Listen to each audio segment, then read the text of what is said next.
5 takeaways from the Trump-Musk conversation on X.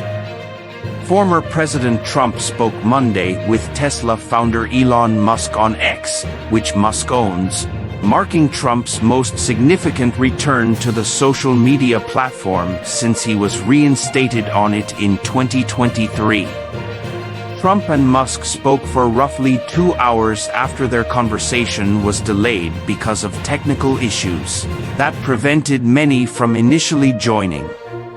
The two covered a range of topics, including the recent assassination attempt on Trump, his views on immigration and the economy, and the future of energy production. Musk has endorsed Trump in the 2024 campaign. Here are 5 takeaways from their conversation. Trump returns to X.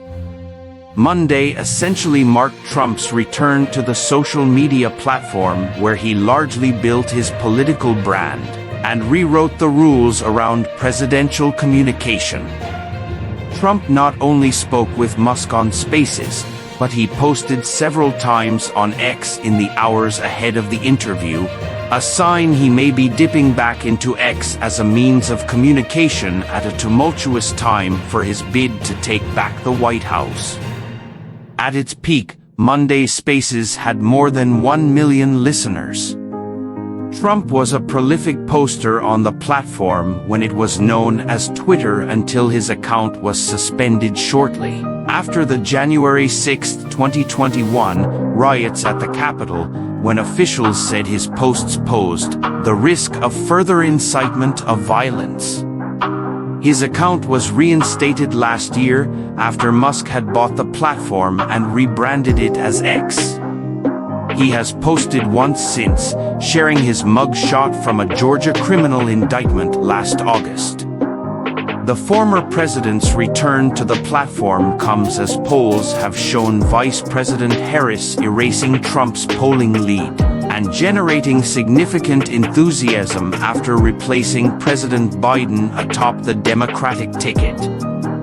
Trump avoids major missteps. The former president's chat with Musk frequently resembled one of his rallies, as Trump rambled often, attacked Harris and Biden as incompetent, and repeated many of the same anecdotes he tells at campaign events. But he also managed to focus on issues, inflation in particular, and avoided making the type of inflammatory, controversial comments that have plagued his recent public appearances.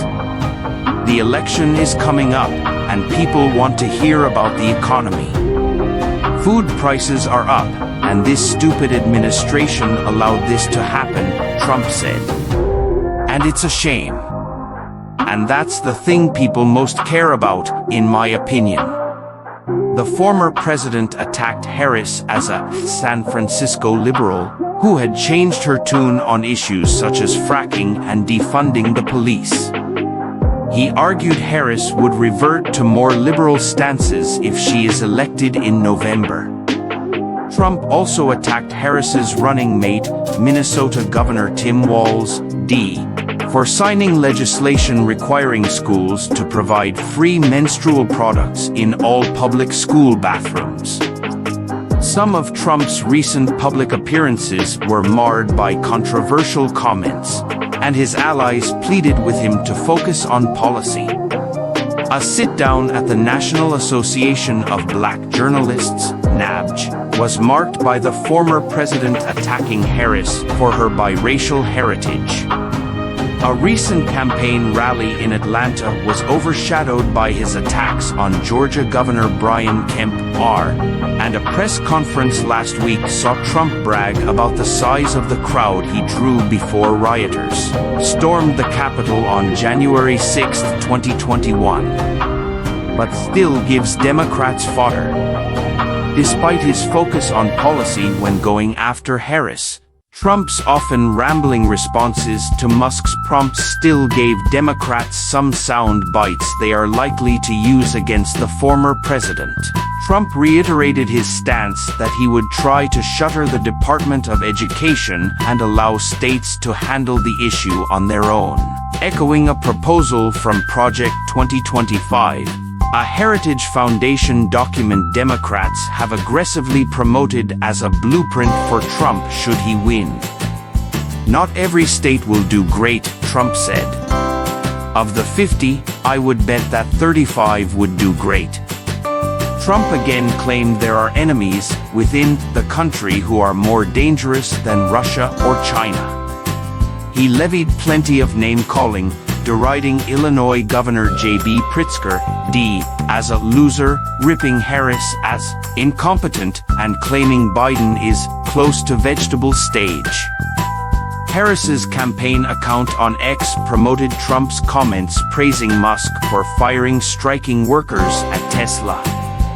I won't mention the name of the company, but they go on strike, and you say, that's okay, you're all gone, Trump said. Musk seeks to nudge Trump on policy. Musk, who has made his support for Trump clear, frequently offered his own prescriptions for certain policy issues or tried to coax the former president into agreeing with his own point of view.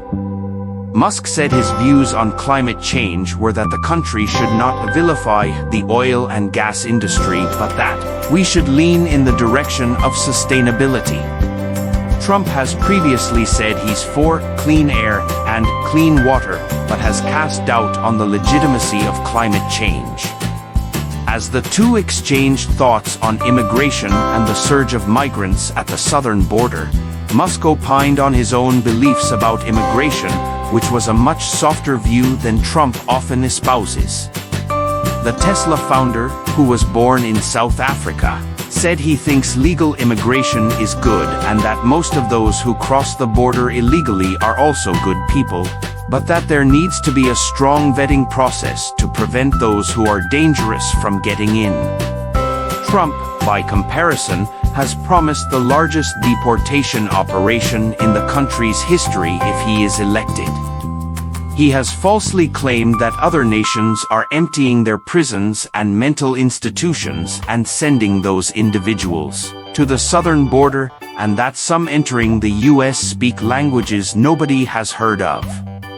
Later in the interview, Musk repeatedly raised the prospect of creating a government commission to study the national debt and how Congress could reassess spending.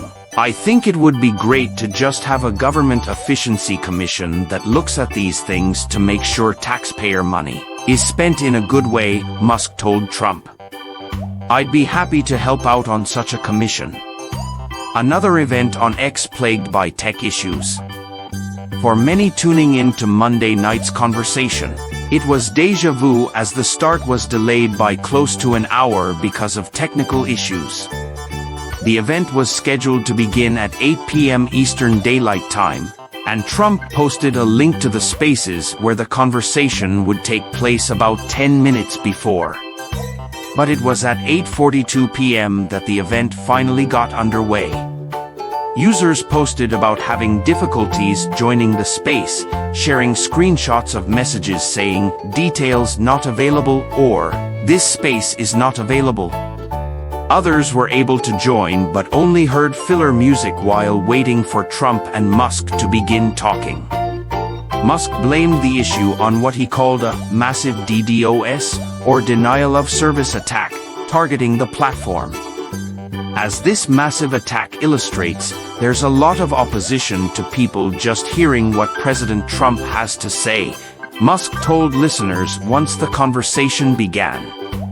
The technical problems were reminiscent of when Florida Governor Ron DeSantis, R., attempted to use Spaces to launch his 2024 presidential bid.